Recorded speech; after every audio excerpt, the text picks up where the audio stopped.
Supreme court का आदेश, वक्फ कानून पर फिलहाल पहले जैसी स्थिति बनी रहे, नई नियुक्ति पर रोक। सुप्रीम कोर्ट ने वक्फ संशोधन कानून पर सुनवाई करते हुए कहा कि फिलहाल पहले जैसी स्थिति बनी रहे। सॉलिसिटर जनरल ने 1 सप्ताह का समय मांगा है, जिसमें वह विस्तार से बताएंगे कि कानून में संशोधन क्यों किया गया। मुख्य न्यायाधीश ने कहा कि वक्फ बोर्ड या काउंसिल में अभी कोई नई नियुक्ति ना हो। कोर्ट ने 1995 के अधिनियम के तहत पंजीकृत संपत्तियों पर कार्रवाई के बारे में भी पूछा। कोर्ट आए थे तो बोला गया सुप्रीम कोर्ट क्यों आ गए सीधे। जब वक्फ को लेके हम सुप्रीम कोर्ट आए थे सीधे तो बोला गया सुप्रीम कोर्ट सीधे क्यों आ गए। और 7 साल से पूरा समाज इस देश के अलग अलग हाईकोर्ट में स्ट्रगल कर रहा है। 140 से ज्यादा याचिकाएं देश के अलग अलग हाईकोर्ट में दायर हो चुकी हैं, आज तक कोई इंटरिम रिलीफ नहीं मिली है। तो क्या पैमाना है, क्या मापदंड है कि एक पक्ष सुप्रीम कोर्ट आता है और उसकी सुनवाई की जाती है और इंटरिम ऑर्डर देने के लिए एक बात की जाती है। तो ये कानून, यही चीज दूसरे पक्ष के लिए भी लागू होनी चाहिए। Point number 1। पॉइंट नंबर 2 मैं आपको बताना चाहता हूं कि अभी 4 राज्यों के जो एंडोमेंट एक्ट हैं, जिससे हिंदू मंदिर को टेक ओवर किया गया है, उन 4 राज्यों के एंडोमेंट एक्ट की सुनवाई पिछले 13 साल से सुप्रीम कोर्ट में चल रही थी। और हाल ही में सुप्रीम कोर्ट ने फैसला दिया है, मैं ऑनरेबल जजेस का नाम नहीं लेना चाहता हूं, जिसमें सुप्रीम कोर्ट ने कहा कि सारे मैटर हाई कोर्ट में चले, हम यहां पे इसको क्यों सुने। तो जो ये एक बात है कि हम यहां पे डायरेक्टली इसको क्यों सुने, ये सवाल इस केस में क्यों नहीं पूछा जा रहा है, ये सारी बातें हम कोर्ट के सामने रखेंगे। तो क्या संभावना ये है कि जो रेलेवेंट हाई कोर्ट है उनके पास भेज दिया जाए? मेरा ये प्रपोजिशन है, मेरा ये सजेशन है कि सारे मामले एक हाई कोर्ट में भेज दिए जाएं और उसकी कॉन्स्टिट्यूशन बेंच बना दी जाए और उसकी 6 महीने के अंदर सुनवाई हो जाए। जगतपुरी में तेज रफ्तार नशे में धुत कार ने महिला को कुचला, मौके पर हुई मौत। पूर्वी दिल्ली के जगतपुरी इलाके में एक दिल दहला देने वाली घटना सामने आई है, जहां तेज रफ्तार टाटा पंच कार ने एक महिला को टक्कर मार दी, जिससे उसकी मौके पर ही दर्दनाक मौत हो गई। घटना लाल बत्ती के पास उस वक्त हुई जब महिला सड़क पार कर रही थी और कार सवार युवक शराब के नशे में बेकाबू रफ्तार से गाड़ी चला रहा था। कार के अंदर से भारी मात्रा में शराब की बोतलें बरामद हुई है। मृतक महिला की पहचान अनीता के रूप में हुई है, जो नजदीकी एडगवर अस्पताल में कर्मचारी थी। कुछ दिन पहले ही उनका ऑपरेशन हुआ था और वह अपने इलाज के सिलसिले में परिजनों के साथ अस्पताल जा रही थी। ये गाड़ी वाले ने पीछे से टक्कर मारी है, नशा कर रखा दोनों लड़के ने। मैं उनकी भाभी हूँ। पीछे से टक्कर मारी थी। क्या पूरी घटना क्या थी? थोड़ा हम हॉस्पिटल जा रहे थे, बुआ ने ऑपरेशन करवाया था, उसकी पट्टी बदलवाने जा रहे थे गर्ग हॉस्पिटल में। तो यही मेन रोड पे उसने पीछे टक्कर मार दी और गाड़ी छिड़ गई थी। पेट पर हल्की सी, सिर में चोट आई थी। मैंने कही पीछे कर, उसे कुछ होश नहीं है, वो सुनता बिल्कुल। 2 मिनट बाद में गाड़ी पीछे करी। क्या कुछ घटना रही, कैसे जानकारी लगी आपको? हमें जानकारी लगी कि इनका एकदम एक्सीडेंट हो गया। जो सा व्यक्ति गाड़ी चला रहा था, उसने पेट के ऊपर गाड़ी चढ़ा दी, गाड़ी तक हटाई भी नहीं उसकी।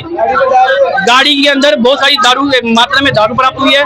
हेड के बार के अंदर जो कांस्टेबल मुकेश जी है और एक जना और है, उन दोनों ने उनके साथ मिली भगत से उस लड़की ने जो गाड़ी में बैठी हुई थी, उन्हें इसमें से कई सारे पैकेट निकाले हैं। वो पैकेट गांजा भी हो सकते हैं।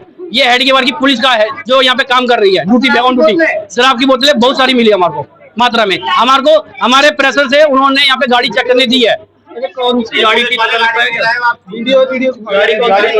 गाड़ी का नाम अभी मुझे प्रॉपर ध्यान नहीं है। नरेला से 3 बांग्लादेशी अवैध प्रवासी पकड़े गए, निर्वासन की प्रक्रिया शुरू। दिल्ली पुलिस ने उत्तरी बाहरी दिल्ली के नरेला औद्योगिक क्षेत्र में अवैध रूप से रह रहे एक बांग्लादेशी दंपत्ति और उसके नाबालिग बच्चे को हिरासत में लिया है। पकड़े गए लोगों की पहचान 36 वर्षीय हिलाल हुसैन, उसकी पत्नी 32 वर्षीय तस्लीमा अख्तर और उनके 2 साल के बेटे के रूप में हुई है। पुलिस का कहना है कि ये सभी भारत में बिना किसी वैध दस्तावेज के रह रहे थे। कि एसएचओ मनोज के लीडरशिप में एक स्पेशल टीम हमने कंस्टिट्यूट किया था, जिसमें मेंबर्स है ASI Balraj, head constable Sonu, head constable Pippalad, head constable Mohit and constable Naveen. Overall supervision ACP Narela Rakesh के निगरानी में 3 बांग्लादेशी लोगों को हमने डिपोर्ट किया है। इनफैक्ट डिपोर्टेशन का ऑर्डर मिला है। Now they are in detention centre. इनकी डिटेल्स है हिलाल हुसैन, ये 36 ईयर्स का है। इनको अभी हमने, इनके एड्रेस है G8 F ब्लॉक नरेला, और इनकी जो वाइफ है तस्लीमा अख्तर 32 ईयर्स, और यह बेसिकली बांग्लादेश से बिलोंग करते हैं। हस्बैंड वाइफ है। इनका एक 2 साल का एक माइनर चाइल्ड भी है। तो इनसे हमने पूछताछ की, स्पेशल ड्राइव किया था, तो इनसे इंक्रिमिनेटिंग और डॉक्यूमेंट्स आया, बांग्लादेशी नेशनल साबित करने का जो डॉक्यूमेंट्स इनसे मिला है। So we are legally studying whether we can make out any case in that. As of now we have send the details to FRRO। फिर FRRO से हमने डिटेंशन का हमें ऑर्डर भी, और डिटेंशन और डिपोर्टेशन का ऑर्डर भी मिला। तो अभी in the next couple of days they will be deported back to Bangladesh. फिलहाल हुसैन से जब पूछताछ किया तो इन्होंने बताया कि ये बांग्लादेश में आया अलॉन्ग विद हिज पेरेंट्स, और यह इधर आने के बाद जुक्की में बसना शुरू किया, और 5-6 साल बाद ये तस्लीमा से मिला, जो भी बांग्लादेश से पता चला। फिर इन्होंने शादी किया और ये JJ कॉलोनी बवाना में रहना शुरू किया। अभी इसमें फर्दर हम इंक्वायरी करेंगे, और इसकी जो इनको जो इधर हेल्प मदद करने में जो भी किया है, इनके खिलाफ जो भी कानूनी कार्रवाई है वो हम करेंगे। ब्यूरो रिपोर्ट, टीम तफ्तीश न्यूज।